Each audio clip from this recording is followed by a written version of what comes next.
بسم اللہ الرحمن الرحیم، السلام علیکم۔ مبشر وائس یوٹیوب چینل میں آپ سب دوستوں کو خوش آمدید کہتے ہیں۔ دوستو، سلطان صلاح الدین ایوبی رحمۃ اللہ علیہ کے دور سلطنت کے دوران مصر کے شہر اور دارالحکومت قاہرہ کے اندر ایک تاجر رہتا تھا۔ اس تاجر کا نام رئیس تاجر تھا۔ رئیس تاجر اپنے علاقے کا سب سے بڑا، طاقتور اور زمیندار تاجر تھا، حتیٰ کہ اس کی عقلمندی کے چرچے اتنے پھیل چکے تھے کہ کبھی بھی تجارت کے سلسلے میں سلطان صلاح الدین ایوبی کو اگر مشورہ کرنا ہوتا تو سلطان کے جرگے کے اندر وہ تاجر ضرور شامل ہوتا۔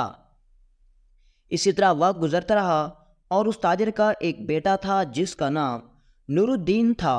نور الدین اپنے نام کی طرح بہت بہادر، دلیر اور خوبصورت تھا۔ اس تاجر کا صرف ایک ہی بیٹا تھا اور یہی وجہ تھی کہ نور الدین مصر کے شہر کے اندر ایک بڑے مدرسے میں اعلیٰ تعلیم حاصل کر رہا تھا۔ رئیس تاجر نے اپنے بیٹے کے لیے ایک خوبصورت گھوڑا خرید رکھا تھا۔ صبح سویرے اٹھتے ہی تیاری کرتا اور اپنے گھوڑے پر سوار ہو کر اپنے مدرسے کی طرف چلا جاتا۔ وقت گزرتا رہا اور نور الدین کی عمر اب تقریباً 14 سے 15 سال ہو چکی تھی۔ جس راستے سے نور الدین گزر کر جاتا تھا اسی راستے پر ہی ایک قبیلہ کوچ کر کے آیا تھا۔ ہجرت کرنے کے بعد اس قبیلے کے لوگوں نے وہاں پڑاؤ ڈالا، اپنے خیمے نصب کیے اور چند ہی دنوں کے بعد اس قبیلے کے سردار نے اسی راستے کے ساتھ ہی قالین گاہ بنانے کا کارخانہ بنا دیا۔ اب جس راستے سے نور الدین گزر کر جاتا وہ راستہ بالکل اس کارخانے کے پاس سے گزر کر جاتا تھا۔ ایک دن نور الدین اپنے گھوڑے پر سوار ہو کر جا رہا تھا کہ اچانک اس کی نظر ایک خوبصورت اور حسین و جمیل لڑکی پر پڑی جو اس کارخانے میں کام کروانے والی خواتین کے ساتھ بڑی ہی مہارت کے ساتھ کام کر رہی تھی۔ اپنے حسن اور اپنے ہنر کی وجہ سے نور الدین نے جب اس کو قریب سے دیکھا تو نور الدین اس پر دل ہار بیٹھا، لیکن نہ ہی وہ لڑکی نور الدین کو جانتی تھی اور نہ ہی نور الدین اس لڑکی کو جانتا تھا کہ وہ کون ہے۔ لہٰذا اب نور الدین صبح سویرے اٹھتا اور خوب بان سنور کر اپنے مدرسے کی طرف نکل پڑتا تاکہ جلدی سے جلدی جا کر وہ اپنی محبوبہ کو دیکھ سکے۔ چند دن تک تو ایسا چلتا رہا۔ نور الدین گھوڑے پر سوار ہوتا اور مدرسے کی طرف نکل پڑتا۔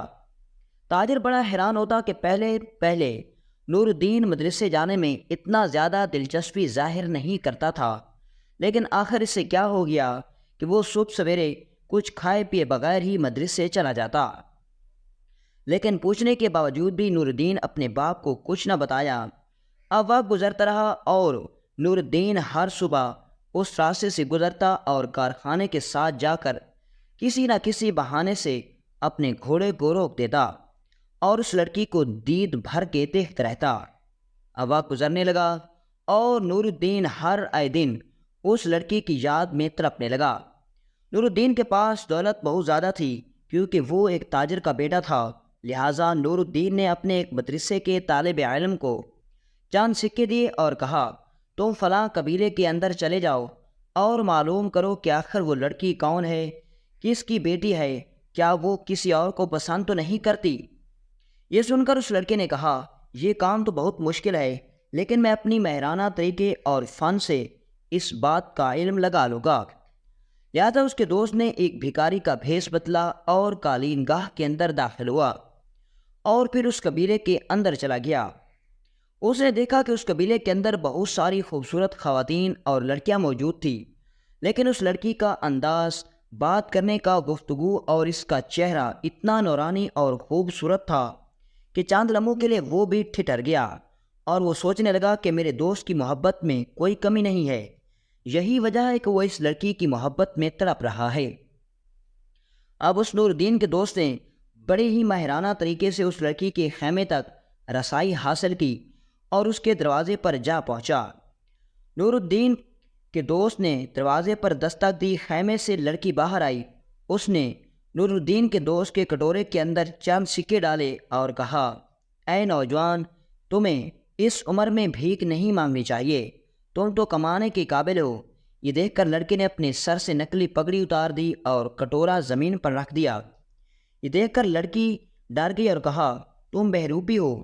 اس نے کہا، تم مجھے غلط نہ سمجھو، میں ایک مقصد کے تحت آیا ہوں اور مجھے یقین ہے کہ تم میری بات اچھی طرح سنو گی۔ یہ سن کر لڑکی نے کہا، چلو تم میری بات خیمے کے اندر چلے آؤ۔ تو نور الدین کے دوست نے کہا، نہیں، اگر میں تمہارے خیمے کے اندر چلا گیا تو کوئی نہ کوئی مجھے جاتا ہوا دیکھ لے گا، اور تم ایک نوجوان لڑکی ہو، لوگ تم پر شک کریں گے اور اسی طرح تم بدنام ہو جاؤ گی، لہذا تم کل کسی بھی طریقے سے قالین گاہ سے وقت نکال کر پہاڑ کی چوٹی پر چلے آنا، میں تمہیں بتاؤں گا اور تمہیں ایک حقیقت سے آشکار کرنا ہے۔ یہ سن کر وہ لڑکی بڑی حیران ہو گئی اور کہا، آخر یہ لڑکا کون ہے؟ میرے بارے میں ایسا کیا جانتا ہے اور آخر یہ میرے خیمے تک کیسے پہنچا؟ لہذا لڑکی تجسس میں پڑ گئی اور اگلے دن وقت نکال کر وہ پہاڑ کی چوٹی پر پہنچی۔ اب نور الدین کا دوست وہاں پہنچا اور لڑکی کو کہا، میں جانتا تھا کہ تم ضرور آؤ گی، کیونکہ جو طرف میں نے اپنے دوست کے دل میں دیکھی میں وہ تمہارے دل میں بھی دیکھ چکا ہوں۔ کیا تم جانتی ہو میں کون ہوں؟ لڑکی نے کہا، نہیں، میں نہیں جانتی تم کون ہو۔ تو اس نے کہا، میں اس لڑکے کا دوست ہوں جو ہر روز تمہارے قبیلے کے پاس سے اپنے گھوڑے پر گزرتا ہے اور کسی نہ کسی بہانے تمہیں دیکھنے کے لیے رک جاتا ہے، اور یہ بات میں اچھی طرح جانتا ہوں کہ نہ صرف وہ تمہیں پسند کرتا ہے بلکہ تم بھی اسے آنکھوں ہی آنکھوں میں چاہنے لگی ہو، کیونکہ اگر تم میرے دوست کو محبت کا احساس نہ دلاتی تو وہ کبھی بھی تمہاری طرف اتنا کھینچا چلا آتا۔ یہ سن کر لڑکی نے کہا، میں ہر دن سوچتی رہتی تھی کہ آخر یہ نوجوان کون ہے، اور میں سوچتی تھی کہ وہ میرے پاس ضرور آئے گا، لیکن حیرانی کی بات تو یہ تھی کہ وہ میرے پاس نہیں آیا، بس دور دور سے مجھے دیکھتا اور چلا جاتا۔ میں اس کا انتظار میں تھی کہ کب وہ میرے پاس آئے گا، اور یہی وجہ تھی کہ اس دن تم جب میرے خیمے کے دروازے پر آئے تو میں اسی وقت تمہیں سپاہیوں کے ذریعے پکڑوا سکتی تھی، کیونکہ تم میرے لیے انجان تھے، لیکن میرے دل میں یہ خیال آیا کہ ہو سکتا ہے کہ اس لڑکے نے ہی تمہیں بھیجا ہو، اور میرا شک یقین میں بدل گیا، لہذا مجھے یہ بتاؤ کہ آخر وہ نوجوان کہاں ہے؟ یہ سن کر اس نے کہا، وہ نوجوان نور الدین مدرسے میں اس وقت میرا انتظار کر رہا ہوگا، لہذا میں جاتا ہوں اور اسے اب بھی اور اسی وقت تمہارے پاس بھیجتا ہوں۔ تو یہ سن کر لڑکی نے کہا، تم اسے یہاں میرے پاس ابھی نہ بھیجو، قالین گاہ کے اندر خواتین مجھے نہ دیکھ کر شک کرنے لگیں گی، لہذا تم اسے کہنا کہ کل اسی جگہ پر مجھے آ کر ملے۔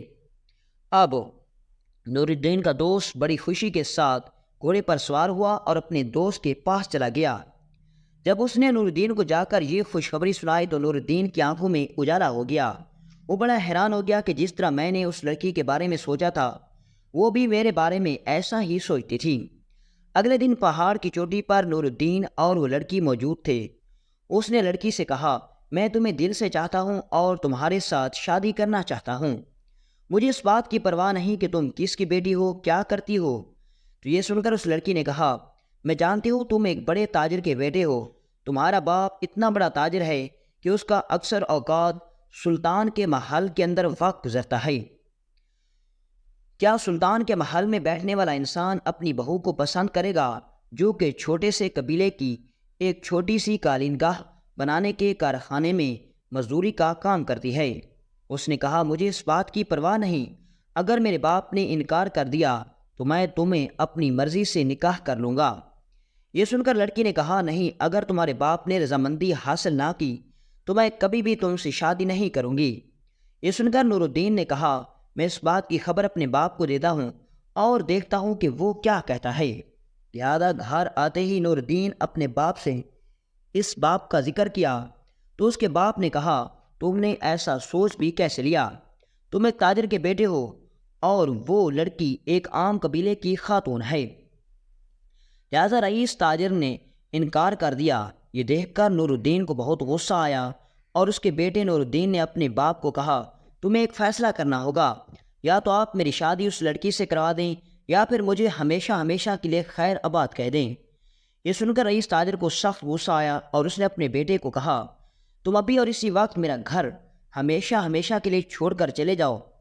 یہ سن کر اس کے بیٹے نے سوچا کہ میں اپنے باپ کا اکلوتا بیٹا ہوں اور صرف ایک لڑکی سے شادی کرنے کی وجہ سے میرا باپ مجھے اتنا ذلیل کر رہا ہے۔ لہٰذا اس نے اسی وقت گھوڑا کھولا اور سوار ہو کر وہاں سے روانہ ہو گیا۔ ایک دن تو اس کے باپ نے اسے تلاش نہ کیا، لیکن اگلے دن اس کے باپ نے سپاہیوں کو تلاش میں لگا دیا کیونکہ اس کا بیٹا گھر واپس نہ آیا۔ اس کے باپ نے سمجھا کہ شاید میرا بیٹا غصے کی وجہ سے نہیں آیا، لیکن وہ ضرور واپس لوٹ آئے گا۔ جب 2 دن گزرے تو اس کا شک مزید یقین میں بدل گیا اور اس نے اپنے سارے ملازمین اور سپاہی اپنے بیٹے کی تلاش میں لگا دیے، لیکن اسے اپنے بیٹے کا کوئی سراغ نہ ملا۔ اب وہ تاجر بڑا پچھتانے لگا کہ ایک چھوٹی سی بات پر میں نے اپنے بیٹے کو گھر سے جانے کا کیوں کہا۔ لہٰذا وہ اپنے فیصلے پر پچھتانے لگا۔ 1 سال گزر گیا، لیکن اس کے بیٹے کا کچھ پتہ نہ چلا۔ ایک دن اس کے سپاہی جنگل میں تلاش کر رہے تھے تو اچانک انہیں ایک لاش ملی جس کا چہرہ جلا ہوا تھا۔ سپاہی اس کو اٹھا کر جب حویلی کے اندر لائے تو جب اس تاجر نے دیکھا تو اس کے رونگٹے کھڑے ہو گئے، کیونکہ اس جلی ہوئی لاش کے ہاتھ میں جو انگوٹھی تھی وہ اس کے بیٹے کی تھی۔ اب اس کا شک یقین میں بدل گیا کہ یہ ضرور میرے بیٹے کی لاش ہے، لہٰذا اس نے اپنے بیٹے کی آخری رسومات ادا کی اور اسے دفن کروا دیا۔ اب یہ غم ساری زندگی اس کے ساتھ تھا کہ میں نے اپنے بیٹے کو اپنے ہاتھوں سے مار دیا۔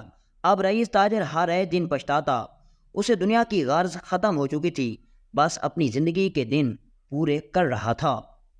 ایک دن سلطان صلاح الدین ایوبی رحمۃ اللہ علیہ نے مصر کے نامور تاجروں کو محل کے اندر دعوت پر بلایا تو سلطان صلاح الدین ایوبی رحمۃ اللہ علیہ نے دیکھا کہ رئیس تاجر سلطان کی دعوت میں نہیں آیا، تو سلطان صلاح الدین ایوبی نے اسی وقت حکم دیا کہ رئیس تاجر کو دربار میں حاضر کیا جائے۔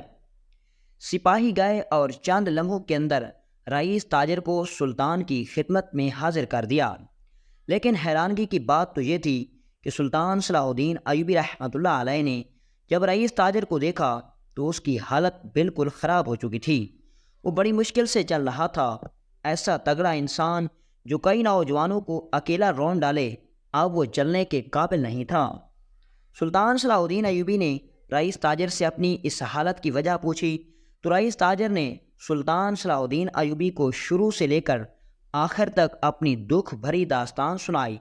اس نے بتایا کہ کس طرح میرا بیٹا نوزین گھوڑے پر سوار ہو کر اسکندریہ کے مدرسے میں جاتا تھا اور اسی راستے میں ایک قبیلہ آباد ہوا تھا۔ اس قبیلے کی کل نگاہ کے اندر کام کرنے والی لڑکیوں کو میرے بیٹے سے محبت ہو گئی۔